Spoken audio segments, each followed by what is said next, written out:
자, 상상해보세요. 데번 에릭슨이라는 이름의 한 고등학교 졸업반 학생이 있습니다. 그는 배우 지망생이자 음악가였고 굉장히 카리스마 넘치는 사람이었던 것 같습니다. 하지만 그 반짝이는 겉모습 아래에는 미국 역사상 가장 긴 징역형 중 하나로 이어질 어둠이 도사리고 있었습니다. Or race to stop the shooters. Here, Alec McKinney is seen on the ground and searched. Several bullets were found. Near the same time, Sergeant Joe White was seen rescuing student Jerry Montoya, taking him out of the school.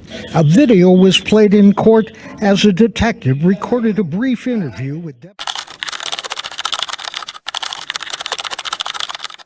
2019년 5월 7일 18세의 데번은 자신의 고등학교 교실로 걸어들어가 총을 난사했습니다. 사건 이후 그는 경찰에게 매우 흥미로운 이야기를 늘어놓았습니다. 기본적으로 자신은 조종당하는 파트너에 의해 어쩔 수 없이 범행에 가담하게 된 피해자이자 마지못해 동참한 조수였다는 것이었습니다. 그는 절대로 누구도 해치고 싶지 않았다고 맹세했습니다. 하지만 수사관들이 그의 이야기의 실체를 파헤치기 시작하면서 그들은 소름 끼치는 거짓말의 디지털 흔적, 명성을 얻기 위한 비밀스러운 계획, 그리고 노련한 형사들조차 경악하게 만든 수준의 조종수를 발견했습니다. 배심원단은 그의 이야기를 너무나도 완강히 거부한 나머지 그에게 유죄 판결을 내렸을 뿐만 아니라 사실상 영원한 형벌을 내릴 길을 열었습니다. 이것은 일생일대의 연기가 어떻게 가석방 없는 종신형에 더해 282년이라는 평생의 처벌로 이어졌는지에 대한 이야기입니다. 2019년 5월 7일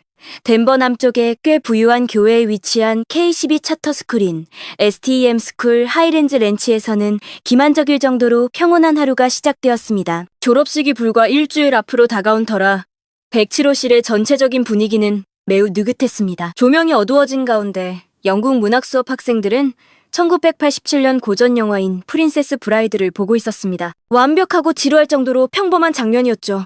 우리가 알다시피 이는 종종 폭풍전의 고요함이기도 합니다. 지역사회는 콜럼바인 고등학교와 가깝다는 사실을 잘 알고 있었고 그 참사 20주기가 막 지나 지역 전체에 무거운 그림자를 드리우고 있었습니다. 하지만 그럼에도 불구하고 학교는 안전하다고 느껴졌습니다.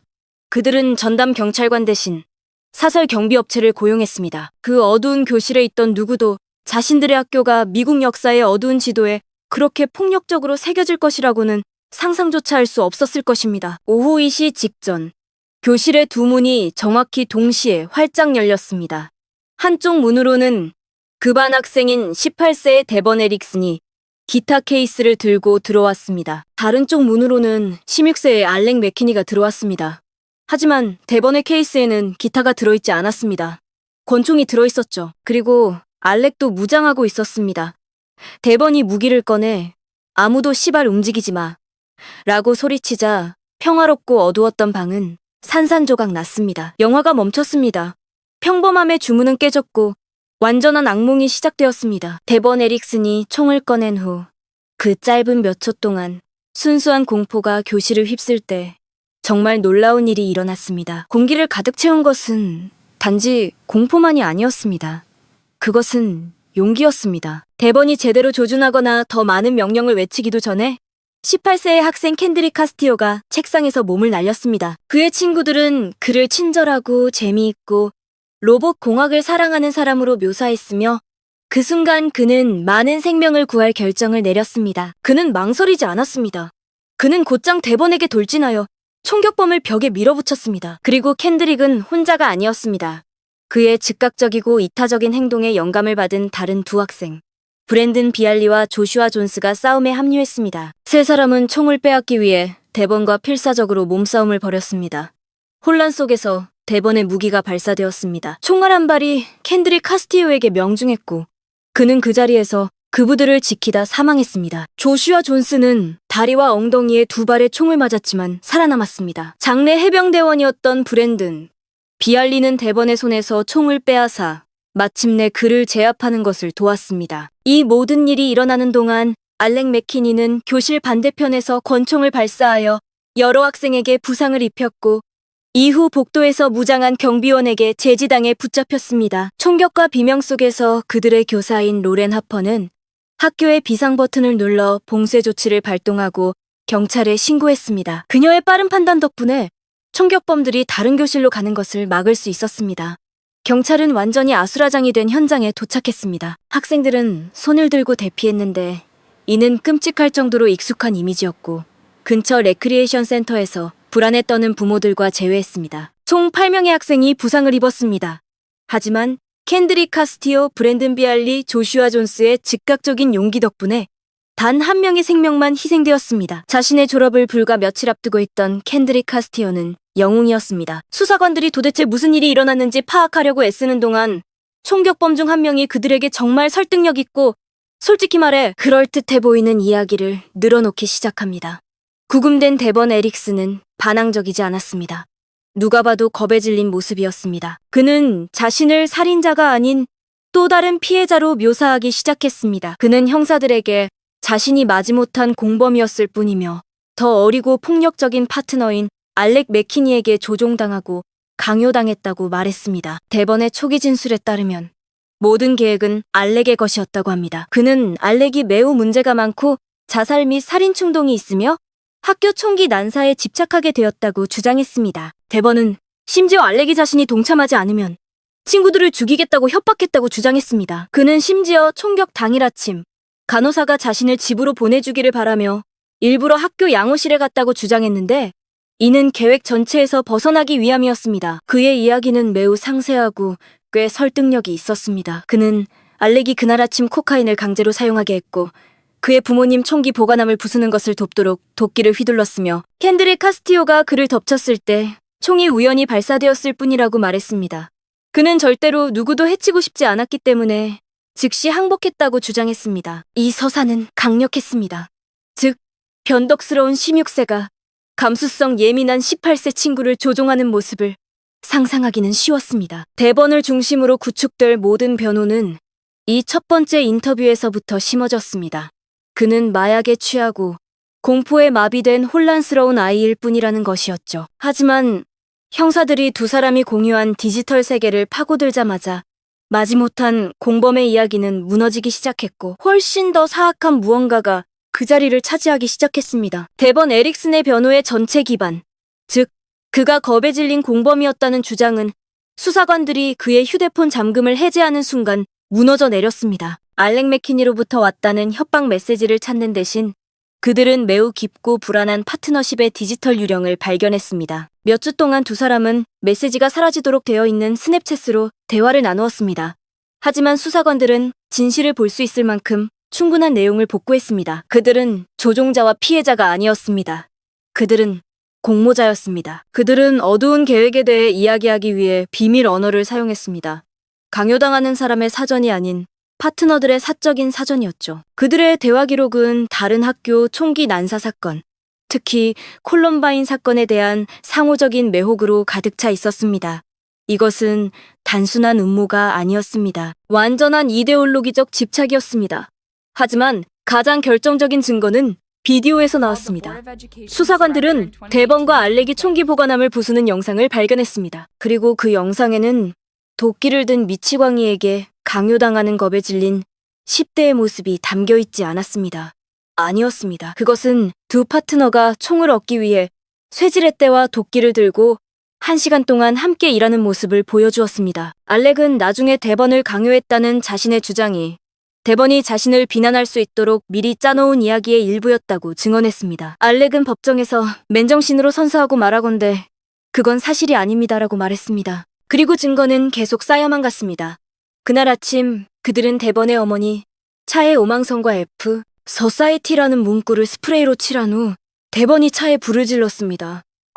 집안의 옷장 벽에는 빨간색으로 목소리들이 이긴다라는 단어가 적혀 있었습니다. 알렉은 처음에는 그들의 이야기에 일부러 책임을 졌지만 나중에 데번이 그 단어들을 쓴 사람이라고 증언했습니다. 이것들은 계획에서 벗어나려는 사람의 행동이 아닙니다.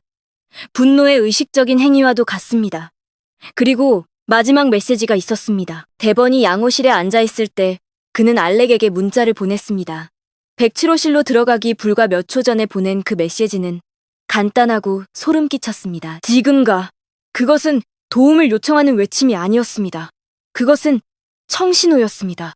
이 모든 디지털 증거가 대번의 이야기를 무너뜨리는 동안 알렉 맥키니의 증언은 그의 파트너의 역할에 대해 훨씬 더 어두운 그림을 그리게 됩니다. 대번이 알렉을 자살 충동이 있는 주모자로 묘사하려 하는 동안 알렉은 그들의 계획에 숨겨진 마지막의 끔찍한 반전을 폭로했습니다. 그는 궁극적인 목표가 단순히 학교 총기 난사를 저지르는 것이 아니었다고 증언했습니다. 계획은 대번이 107호실의 모든 사람을 살해한 다음 맨 마지막에 알렉을 쏴 죽이는 것이었습니다. 이 시나리오에서 알렉은 단독 범인으로 죽은 채 발견되고 대번은 총격범을 용감하게 막아낸 영웅으로 떠오를 것이었습니다. 알렉에 따르면 숨막히는 나르시시즘의 이 계획은 대번의 아이디어였습니다. 이 폭로는 모든 것을 바꿔놓았습니다. 신문실에서 보여준 대번의 모든 연기, 즉 무서웠고 강요당했다는 그의 주장은 이제 실제 공포라기보다는 자신의 대사를 연습하는 배우처럼 보였습니다. 그는 기본적으로 자신의 파트너와 모든 그부를 살해한 후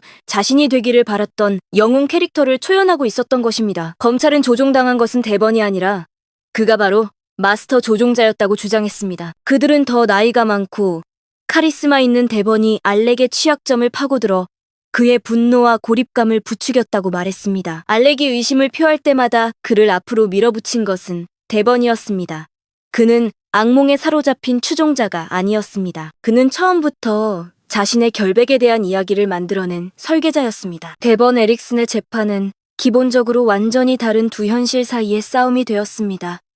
변호인단은 원래의 이야기를 고수했습니다. 대번은 피해자였으며 알렉 맥키니에 의해 의지가 꺾인 혼란스럽고 마약에 취한 10대라는 것이었습니다. 그들은 그의 코카인 사용과 학교 양호실 방문을 그가 범행에서 벗어나려 했다는 증거로 지적했습니다. 그의 변호사는 계획은 없었습니다. 라고 주장했습니다. 거창한 설계는 없었습니다.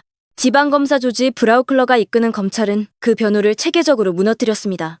그들은 배심원단에게 그와 반대되는 산더미 같은 증거를 보여주었습니다. 총기 보관함의 비디오, 소름 끼치는 문자 메시지, 그리고 마지막, 지금 가라는 명령이었습니다. 그리고 가장 강력하게 그들은 알렉 맥키니를 증인석에 세워 그의 전 파트너에게 불리한 증언을 하도록 했습니다. 며칠에 걸쳐 알렉은 전체 계획을 설명하며 대번이 기꺼이 참여한 적극적인 참가자였으며 강요당했다는 모든 이야기는 그들이 합의한 거짓말이었음을 확인시켜 주었습니다. 브라우클러는 배심원단에게 2019년 5월 7일 피고인은 그의 자살 충동이 있는 친구와 함께 한 반의 학생들에게 전쟁을 벌였습니다. 라고 말했습니다. 배심원단은 결정해야 했습니다. 베번 에릭스는 변호인단의 이야기처럼 겁에 질린 조종당한 10대였을까?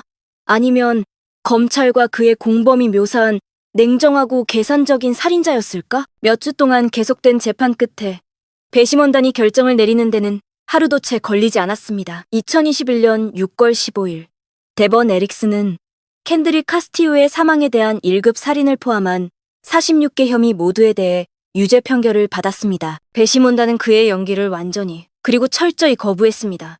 그들은 피해자를 보지 않았습니다.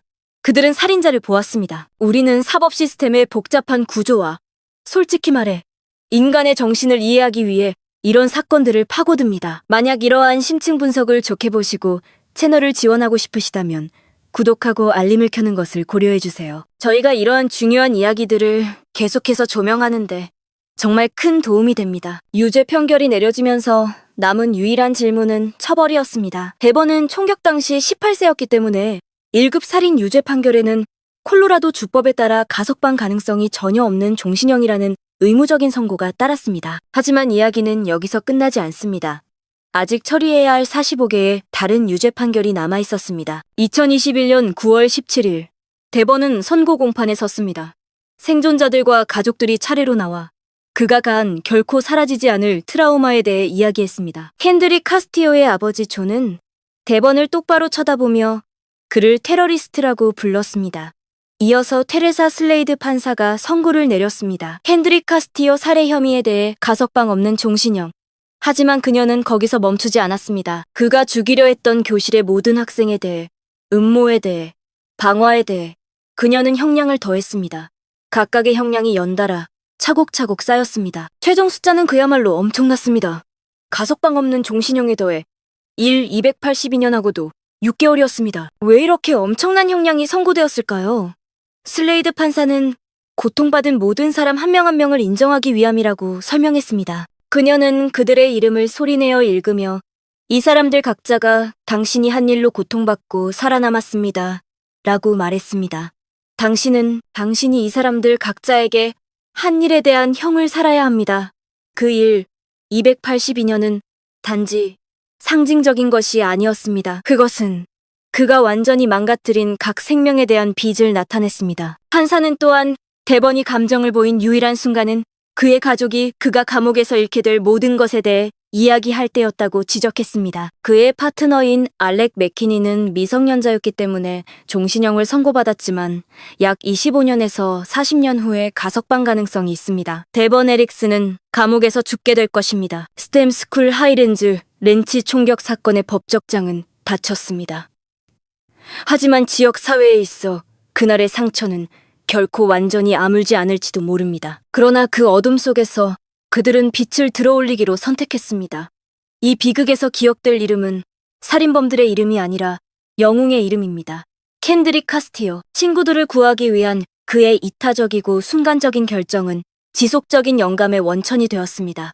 그의 고등학교 로봇 공학 연구실은 그의 이름을 따서 명명되었고 근처의 주요 도로는 이제 공식적으로 켄드릭 카스티어 길이 되어 그의 희생이 결코 잊히지 않도록 하고 있습니다. 그의 영향력은 더 멀리까지 미칠 수도 있습니다. 다른 사람을 구하기 위해 목숨을 바친 사람들을 위해 프란치스코 교황이 만든 새로운 경로에 따라 켄드릭 카스티오를 가톨릭 교회에서 성인으로 추대하려는 노력이 진행 중입니다.